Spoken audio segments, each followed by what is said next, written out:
അസ്സലാമു അലൈക്കും. എല്ലാ കൂട്ടുകാർക്കും നമ്മളെ കൊച്ചു വീഡിയോയിലേക്ക് സ്വാഗതം.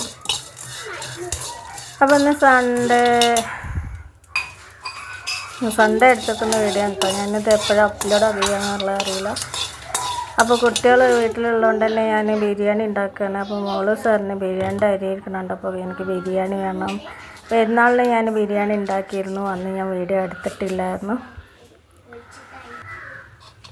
അപ്പോൾ ബിരിയാണിക്ക് മസാല ലൂസ് വാങ്ങിയിട്ട് ഒന്ന് ചൂടാക്കിയിട്ട് പൊടിക്കുകയാണ് കേട്ടോ. അപ്പോൾ ഇതാ ചിക്കൻ ഇവിടെ ഇരിപ്പുണ്ട്. എന്താണ് അരി കേട്ടോ. ഇത് നമുക്ക് പെരുന്നാളിന് കിറ്റ് കിട്ടിയതാണ്.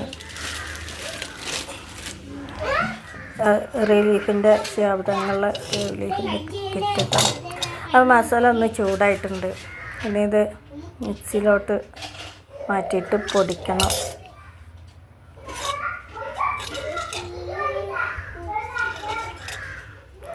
അപ്പോൾ ഒന്ന് ചൂടായാൽ മതി. ഇതൊന്ന് ലേശം നേരം തണുത്തിട്ട് ഇപ്പോൾ മല്ലിച്ചപ്പ് പുതിനൊക്കെയാണ് കേട്ടോ. പുതിൻ്റെ ഇലയൊക്കെ ഒരെണ്ണമുള്ളൂ. പിന്നെ വെളുത്തുള്ളി തോല് ഒഴിച്ചുകൊണ്ടിരിക്കുകയാണ്. അപ്പോൾ ജാറിലിട്ട് ഞാൻ പൊടിച്ച് കൊണ്ടുവന്നു കേട്ടോ.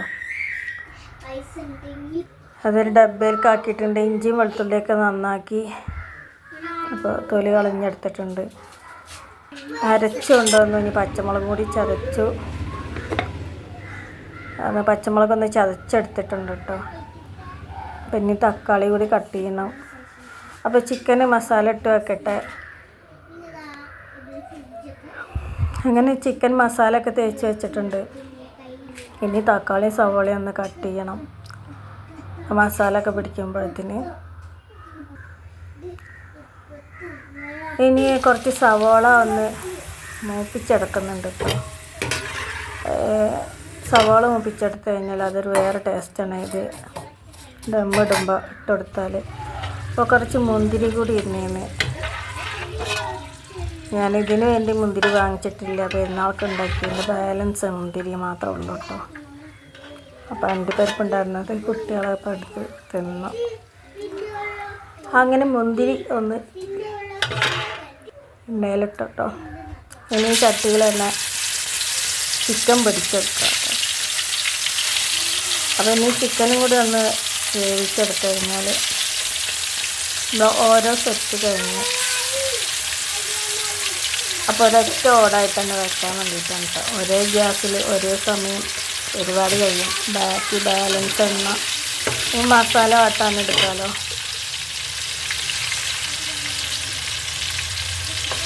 മറ്റേ പിച്ചിട്ട് ഇത്തിരി എണ്ണ ഒഴിച്ച് ഇത്തിരി കത്തിച്ച് അപ്പോൾ ഗ്യാസ് എത്രയോ കഴിയും, സമയം നഷ്ടം.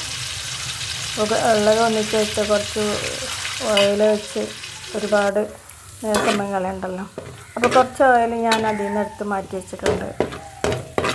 അപ്പോൾ ഇനി അങ്ങനെ ആദ്യം ഇഞ്ചി വെളുത്തുള്ളി പേസ്റ്റാണ് ഞാൻ ഇട്ട് മൂപ്പിക്കുന്നത്. അത് ആദ്യം മൂപ്പിച്ചെടുത്ത നല്ലൊരു മണവും ടേസ്റ്റൊക്കെ ആയിട്ട്. അങ്ങനെ ഉള്ളി ഞാൻ ഇട്ട് വഴങ്ങുന്നുണ്ട്. അത് ഞാൻ വീഡിയോയിൽ കാണിച്ചിട്ടില്ല.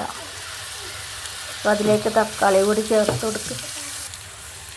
തക്കാളി പേസ്റ്റാക്കി അരച്ചെടുക്കാം. പക്ഷെ അത് വേറൊരു ടേസ്റ്റ് വരാം. ഇങ്ങനെ ആവും നല്ലത്. ഞാനങ്ങനെ ചെയ്ത് നോക്കിയിട്ടുണ്ട്. പച്ചമുളക് ചതച്ചത് കൂടി ചേർത്ത് കൊടുത്തിട്ടോ. പിന്നെ നന്നായിട്ട് ഒന്നും കൂടി വഴണ്ട് വരട്ടെ. ബിരിയാണിയുടെ മസാലക്കുള്ള സവോളയൊക്കെ നല്ലോണം വഴന്ന് വരണം. എന്നാലേ അതിനൊരു ടേസ്റ്റ് ഉള്ളൂ.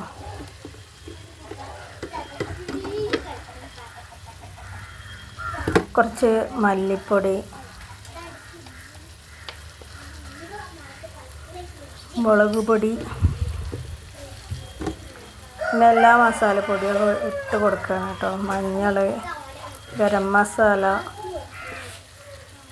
ചിക്കൻ മസാല വാങ്ങിച്ചിട്ടില്ല കേട്ടോ. അപ്പോൾ ഗരം മസാലൻ്റെ മതി വെച്ച് രണ്ടും കൂടി വേണ്ട. ചിക്കൻ മസാല ഉണ്ടെങ്കിൽ ചിക്കൻ മസാലയും കൂടി ഇട്ട് കൊടുക്കുക. ഗരം മസാലയാണ് ഞാൻ ചേർത്ത് കൊടുത്തത് കേട്ടോ. ലേശം കുരുമുളക് പൊടി.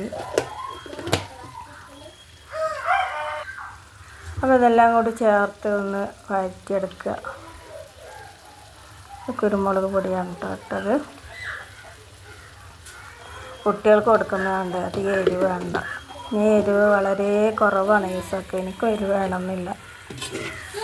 അപ്പോൾ എല്ലാം കൂടെ ഒന്ന് ചേർത്ത് യോജിപ്പിച്ച് ഒന്നങ്ങ് കൂടുതലൊന്നും ആക്കണ്ട കേട്ടോ. അപ്പോൾ ഞാൻ അതിലേക്ക് മല്ലിച്ചപ്പ് ഇതിനൊക്കെ ഇട്ട് കൊടുക്കുന്നുണ്ട്. അപ്പോൾ അരി ഇത് ഈ പാത്രത്തിനാണ് ഞാൻ അളന്നെടുത്തത്.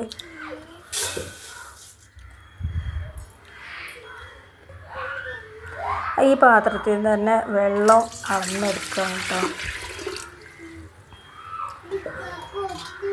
അപ്പോൾ അതിന് 1.5 അല്ല എടുക്കുന്നത്, അതിലൊരു ഇത്തിരി കൂടി എടുത്തിട്ടുണ്ട്.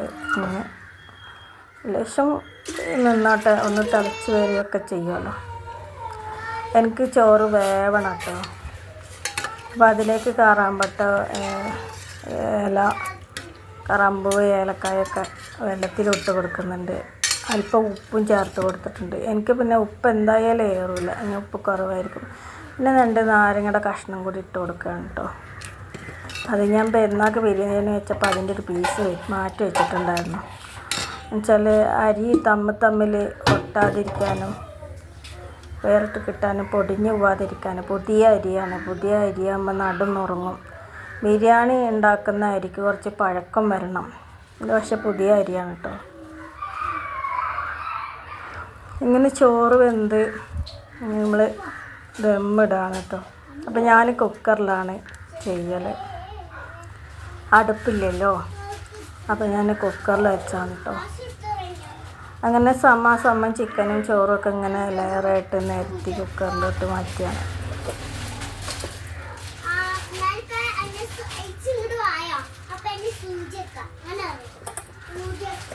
പെരുന്നാളിന് ഞാൻ സവാള മൂപ്പിച്ചെടുത്തില്ല, കട്ട് ചെയ്തോ ഒന്നിച്ചങ്ങിട്ട് മറന്നുപോയി. പിന്നെ വേറെ ചട്ടിയിൽ എണ്ണയൊക്കെ ഒഴിച്ച് എടുക്കണ്ടേ. ഇത് അങ്ങനെ ഒരു പരിപാടി മറന്നു പോയിട്ടോ അന്ന്.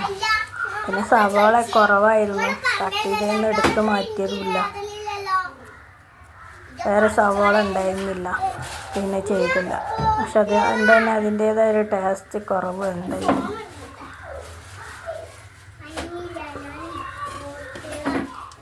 ബിരിയാണി എന്ന് പറഞ്ഞാൽ അന്ന് പുതിയനയും കിട്ടിയില്ല എനിക്ക്.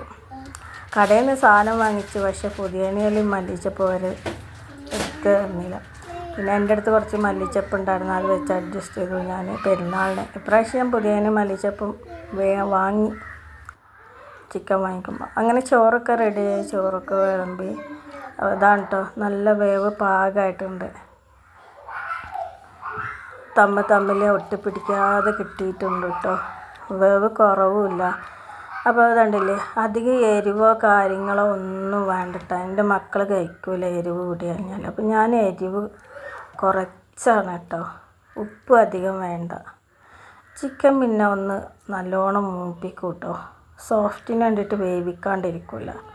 കാരണം പിറ്റേ ദിവസത്തേക്ക് ഇത്തിരി ബാലൻസ് ഉണ്ടെങ്കിൽ കേട് വന്നു പോവും, ചൂടല്ലേ. ഞാൻ ചോറുണ്ടാക്കിയത് തന്നെ വൈകുന്നേരമാണ് കേട്ടോ. അപ്പോൾ ഇത്രയേ ഉള്ളൂ ഈ കൊച്ചു വീഡിയോ. അസ്സലാമു അലൈക്കും.